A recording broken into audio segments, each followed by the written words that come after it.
Amo dya ang ginahambal nandang basura, ang bukid sang basura nga nagaapekto dito sa Banwa Kahaniway nga nagapanimaho hasta sa highway sang Hibulo.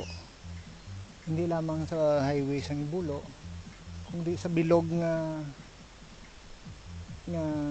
sityo sang Barangay Kanhing, labot pa sa Tuburan.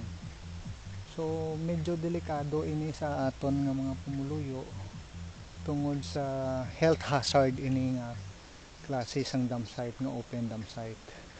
Pulo ka tuig sini sa aton nga pagpalapamangkot, pulo ka tuig ang ini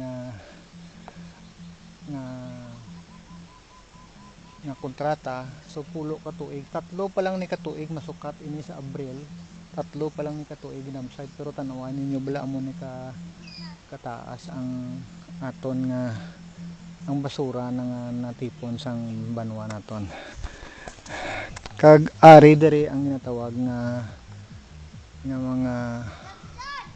mga kuan niya, mga sabaw sang